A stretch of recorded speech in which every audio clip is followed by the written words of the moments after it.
Magandang umaga po. Muli ang inyong lingkod, si Chef Roy. Napakaganda po ng umaga. Napakaganda ng sikat ng araw. Singtamis ng pag-asa. Pagising ang pagpapala ng Diyos ang nadarama. Kumusta po kayo lahat? Shout out po sa inyo lahat. Lahat po kayo pagpapalain ng Diyos. Kung dati na kayong pinagpapala ng Diyos, patuloy kayo magpapalain ng Diyos at iingatan hanggang sa buong pamilya po ninyo. At sasamahan kayo ng Diyos kahit saan kayo pupunta. Shout out po kay JM Francisco. Ay mga ito yung, kaya po sabi ko, shout out ko, kinukuha ko po yung atensyon nila. Parang po sa nanonood video ko, inaabangan nila. Kayo rin po lahat. Shout out sa inyo lahat. Si Kuyang, ang pangalan ni Kuyang ay Mambo Robles, Rosalinda Tan, Mamirto Sebastian ng Barangay Wakas. Sa Wakas o Sabitan ng Malolos. Dexter is Lucas, apelido po ni Lucas. Shout out po sa inyo lahat. Sa umaga po ito ay mayroong babasahin ng inyong lingkod. Pakinggan po ninyo sa Ezekiel 14, 19 hanggang 20 po. Pakinggan po ninyo, napakaganda po ito. Ito po yung salita ng Diyos Ama na makapangyarihan sa lahat. Ezekiel 14, 19 hanggang 20. Kapag ang isang bansa ay pinadalhan ko ng salot at ibinuhos ko roon ang aking matinding galit, mamamatay silang lahat, pati mga hayop. Ako ang buhay na Diyos, sabi ng Diyos. Naroon man sina Noe, Daniel at Job, hindi rin nila maililigtas kahit isa sa kanilang mga anak. Sila lamang tatlo ang maliligtas pagkat matuwid ang kanilang pamumuhay. Yun po ang sabi ng Diyos sa umagang ito. Salamat sa Diyos. Paliwanag ko yung lingkod. Minsan po, pinadala ako ng Diyos sa lugar na maghatid po ako ng kaniyang salita. Okay? Sa madaling sabi po, Bible study yun. Umaga, Bible study yun. Ngayon, kaya ko sayang pinapadala ko ng Diyos kasi po, hindi magaganap yun kung hindi ang Diyos ang magkaloob sa'yo ng ganong sitwasyon. Pupunta ako sa lugar na yun para maghatid ng salita. Baka pagkamalan ako sira ulo. Sino ba to? Kaya, paraan po ng Diyos yun na makarating ako doon upang maihatid ko ang kanyang salita. Bago po magsimula ang Bible study, ang inyong lingkod ang mangunguna sa pagtuturo. Tatlo po kami nagturo, pero ako yung nangunguna. May lumapit po sa akin na lalaki. Sabi, mamaya po pag nagsimula na yung ating Bible study sa panalangin po, pwede mo isama ninyo sa panalangin ang aking lula. Sabi ko, paano ba yung lula mo? Namatay po siya kahapon. Ngumiti ako. Sabi ko, huwag kang ma-open ha. Hindi na pwedeng ipanalangin yun. Bakit? Mga pare po, minimisahan pa yun. Oo naman. Pag pinamisahan mo sa pare yun, magbabayad ka, di ba?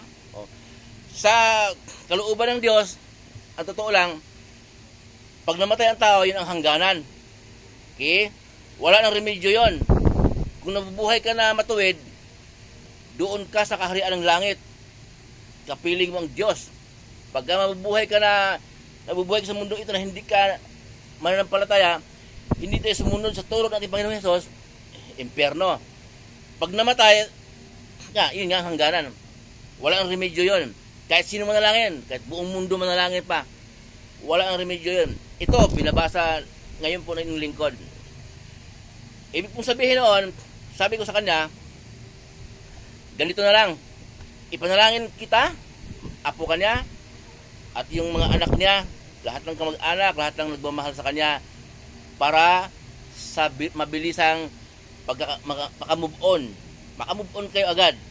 Okay? Namatay yung lula ninyo, makamove on kayo agad. Ganun yun. Ipanalangin ko kayong mga buhay. Okay? Sige po. Ayan. Sa binasa po ngayon ng inyong lingkod, naroon man sila Noe, Daniel at Job, Sila lamang tatlo ang maligtas pagkat matuwid ang kanilang pamumuhay. So, palagi pong sasabi ng lingkod na ang Diyos, dahil ang Diyos ay pag-ibig, nagpadala po ang Diyos ng tao sa lugar na yon upang magsalita po ng kaniyang salita. Maghayag ng kaniyang salita.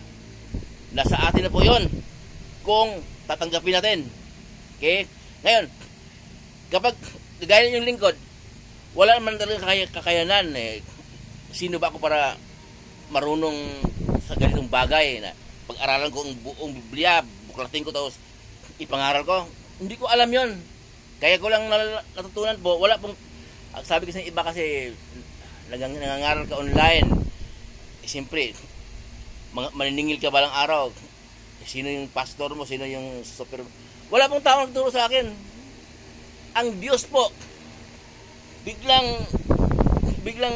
na-focus sa aking isip, ang kaunawaan, magpaliwanag, matik po yun, ang Diyos, Banal Espiritu pong nanguna sa akin upang may paliwanag ko ang mga binabasa ko po. At pag nagpaliwanag po ako, tuloy-tuloy na yun. Wala na akong binabasa. Dahil Banal Espiritu ang dumidikta po sa aking katauhan. Okay?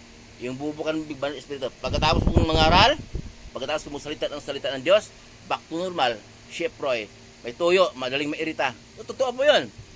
Pero, ang ipaliwanag ko po dito, na kapag ang Diyos nagpadala ng salot, yung salot po kasi, ang Diyos po ang nagpahintulot noon. Hindi kaya sa Satanas yun, na siya lang. Sa aklat mo ni Job, namatay ang mga anak ni Job sa pamamagitan ng malakas na hangin. Bagyo yun. Oo, gawa ni Satanas. Pero may pahintulot ng Diyos. Ang mga tauhan ni Job ay namasaker, na hold up. Gawa ni Satanas. Pero pahintulot ng Diyos. Tinamaan ng kidlat, mga ibang tauhan, pahintulot po ng Diyos. Walang kakayanan po sa Satanas na magpadala ng salot o magpadala ng kalamidad sa daigdig. Kundi ang Diyos po, binasa na yung lingkod, ha? O, ang sabi dito, kapag ang isang bansa ay pinadalahan ko ng salot at ibinuhos ko roon ang aking matinding galit, mamamatay lahat, pati mga hayop, at naroon man sila Noe, Daniel at Job, hindi nila mailigtas isa man sa kanilang mga anak. Sila lamang tatlo ang mailigtas sapagkat matuwid ang kanilang pamumuhay. Pero ang Diyos po, dahil ang Diyos ay pag-ibig, gusto ng Diyos na maligtas ng lahat, kaya nagpadala ang Diyos ng tao upang maghatid ng kanyang salita. Pero kapag tinanggap mo ang salita ng Diyos sa pamamagitan ng tao na pinadala ng Diyos, hindi yung taong yan ang nakakapagligtas sa'yo. Sarili mo talaga, dahil tinanggap mo. Sarili talaga, hindi yung, pastor o Ginoo o siyempre, namulat ako, nabuksan ako dahil sa iyong salita. Hindi po. Pinagkalooban ng Diyos ng kaunawaan para maghayag. Hinayag ko, pero kapag may tumanggap po, sarili po ninyo yun. Okay? At pinadala ka ng Diyos din naman ng Banal na Espiritu upang umunawa. Talagang biyaya yon. Pinadala ka ng Diyos ng Banal na Espiritu upang maunawaan ninyo ang mga narinig ng salita. O kaya, pwede ninyong ihiling na maunawaan ninyo ang mga salita ng Diyos. Pwede ninyong ihiling na paglooban ng Banal na Espiritu upang maunawaan nyo. At mayroon talagang tao na ayaw. Tatawanan pa nga ako sa umaga pong ito, paliwanag yung lingkod na pag ang Diyos ay nagpadala ng galit, ay yun, matik na po yun, makasalanan ang mga nakatira doon. Muli po ang inyong lingkod, si Chef Roy. Kung may Bible po kayo sa bahay, basahin po ninyo ang verse na nabanggit ng inyong lingkod at pagbulay-bulayan po ninyo ang mga salita ko at ang binabasa ninyo. Magandang umaga po muli. Ingatan po kayo ng Diyos kahit saan po kayo pupunta.